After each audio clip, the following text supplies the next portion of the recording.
Ooh. Ooh. Hello. Welcome to Driven It, the James Bond delicatessen. I'm in disguise. I've broken in to MI5. I know. Who knew? MI5 looks exactly like my garage. Anyway, I'll tell you why I'm here after this.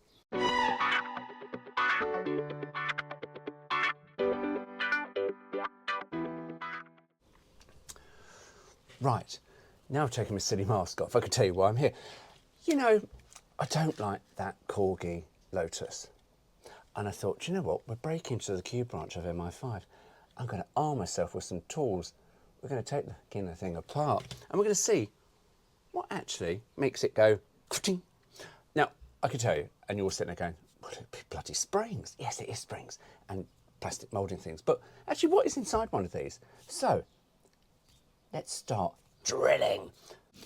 Right, we are arming ourselves with a DeWalt drill and some drill bits. Now let's go straight for the 5, because underneath this thing we've got some rivets that we've got to take out. I say rivets, they're not really rivets, they're just things. Yeah. But let's have a go. Now this can only end in hideous terror. Oh, I've got it on hammer drill. Oh dear, don't want that. There we go. Yep. Oh, it's going. Is that a car? Oh, no, not quite. Hang on. Now, we've got to be stealthy, because remember, I've broken into MI5. Stuart, you lie like a rug. I know I do, but oh well. Now, this is the tricky one, because it's not.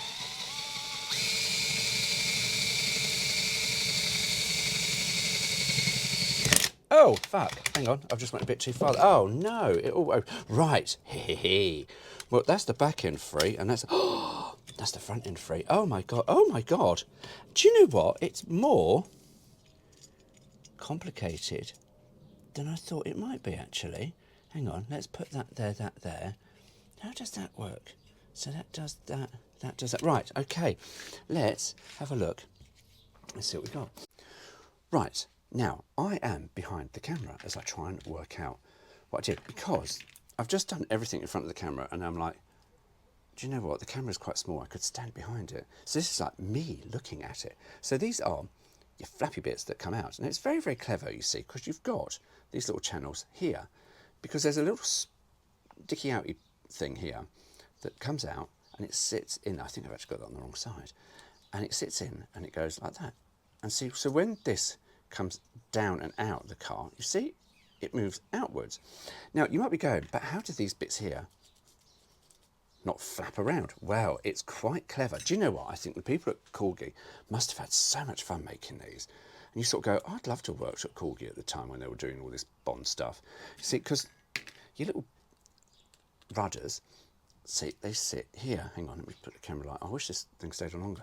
See, so they do that. See, so when they're out, they stop the flapping around. But see, they do this. So if I pop that back in the car like so, see? So then we get this bit here and they go, wee. You might be able to see that I'm doing a bit awkward now, see? So they come out like that. But then you've got this bit here. Now I'm going to take out the rear steering rudders because I've just worked out how they work. But that then sits on like that. Ah, see, there we go. See, so when you press that button here, the grill, it's very clever how they've disguised their thing out as a grill. When you push the button, it then goes and pushes the bits out, you see? So, oh, hang on. So you do that and you go and it's like shocks. Oh my God, that's quite sweet. It is really clever. Just shame the chassis is just dog shit. Honestly, could they have not fitted other wheels onto that or something? Honestly, that's just... Anyway, so I do, honestly, this I love Lotus, but this just ruined my love of Lotus toy cars. And of course, now, thankfully, Corgi do make a better Lotus from the For Your Eyes Only, the one with the skis on the back. And that's a lovely bit of kit. That really is. That's a lovely toy. Now, there was a spring, which I did previously film this, and I may have lost the spring now. But the spring mounts from here to this black post here. And that's what keeps it. So when you press it and it's out of tension, it all comes out here. But yeah, and look at this. Do you know they haven't used a single bit of grease, so it all catches. Now, How, this is very clever. I think this is more clever than these sticky outy bits. How these rear bits come out and how they stay upright. It's very clever. I'll tell you next. Okay, right. Now, these bits are absolutely incredibly clever. If I try and get them in properly, hang on, try and get that one in. I'm going to do one at a time. Well, I'll just do one. Now, it's all to do with this horrible bloody chassis. Remember, no else. It's all to do with this die-cast moulding here, you see. And you sort of, I looked at it and I went, what the hell is that for? It's clever. It really is clever, you see, because the steery bits have got this bit at the bottom that sticks out, but it's also got this little knobbin here. And that knobbin is really very, very important. If that breaks off, then of course Bond's Lotus just careers off in the sea. No one ever sees them again. You see, because there it is sticking up. Oh, you might see that. And it instantly comes down. And it's all to do with how this lot interact with these bits. See, because when it goes across here, instead of following where I'm pushing it, because it's all, remember, in a mould, it then comes across, folds down. And that's very clever, but what stops it coming out too far? What stops it sticking up, I should say? Well, there's this little angled bit here, and the little knobbin, that very important knobbin, because the moment it comes up, it then sticks up like this, and because that's where it stops. And of course, because it's stuck on that little triangle bit there, you can't fold it back round, and I'll show you that now. See, because it folds up onto that triangle bit there, you can't really, I mean, you can force it down and it all bends, but it doesn't fold over. And then when you fold the card back in, it then folds in like that. See, no springs on this, no springs at all. This is literally just done by casting, angles, super duper stuff. Isn't that just amazing? Wow, I am really impressed. Corgi, I'm really impressed. Just a shame you made it so shit. And didn't look like a car, because that's just dog shit. Anyway, but yeah, so that is really, really clever. See, so then you then have to try and get it all together. Now, this is the bit where you end up throwing it across the garage, because it's like, how on earth do you get that all in here? Because you imagine when they're in the factory. Now, I have left one of these out. I know I have. Never mind. And then you've got to try and get that spring in. So would they have... See, it's sort of like you have to make it first, flip it over, or literally make... so you'd have to make all that first, he says. So this is where I end up throwing it across the garage. Remember, I can't though, because otherwise MI5 will know that they've been broken into. I know.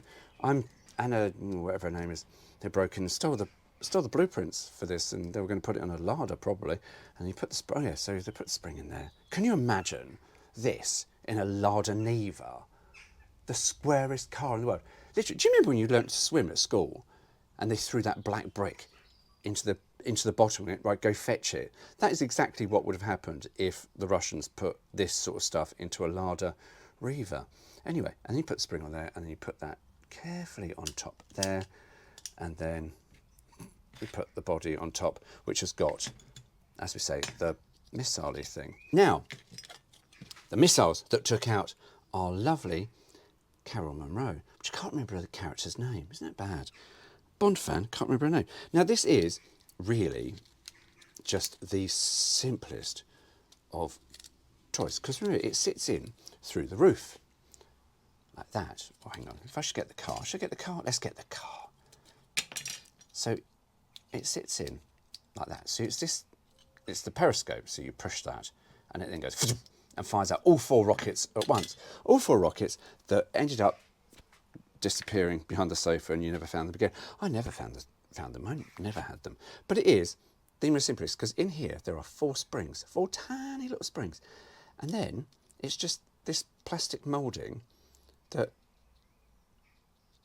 that's it. Because when you put the rockets in, because they've got I'm going to draw, which I think they are. So out there.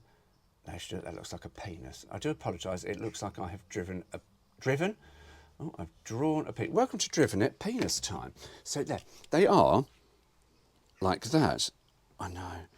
And there's little catches within this device that just sit onto this. And of course, then when you press the button, these bits then come outwards, and the spring here, boom, fires your rocket. So I told you, look, MI5. And it fires the rocket up. And then what happens is you lose the rockets. And you go, oh, we've lost the rockets down the back of the sofa. Or the dog's eaten one and you just wait for it to shit itself out. And you sort of go, I'm not picking that out of dog poo, I can assure you. So, yeah, so that is it. So let's see where. That is how that all goes together. But you know what we're going to do with this now, don't you? Here is the bin of doom. And that is what I think of the actual toy itself. But actually, how it all comes apart is very, very good. So there you go. I hope you enjoyed that. I'll be honest with you, I did enjoy it. Usually I used to take toys apart by literally smashing them on the ground, breaking them that way. Of course, when you get older, you get access to power toys. Power toys, yes, literally power toys or power tools. Because you see, my parents, they didn't let me near screwdrivers because I had a tendency to take things apart. I really did. It was like, literally, we had a VCR. It was the first time we got a VCR, and I think it was about 1983, and it was just like, Stuart, I was like, yes, Dad. With a screwdriver in my hand, it was like, do not open it up. And I was like, why? I was always intrigued to see how things worked, how things went apart, how things come apart, how things go back together. Sometimes I wasn't always successful. I would say probably half the time I wasn't successful putting things back together, but you know, fuck it. I took it apart, learnt some stuff. So anyway, this is MI5, seriously. So yeah, hope you enjoyed that. As I say, I really did. And if I find another Bond toy, which I think, which there isn't actually, because the Aston Martin was very, very good, and I've got an old one, might take that apart. The 2CV, I'm not taking that apart because I like my 2CV. And I don't think there were really many others that went and did all that fancy stuff, but yeah. Anyway, there we go. Right, I've got a coffee, I know. Mind you go, take care. See you soon.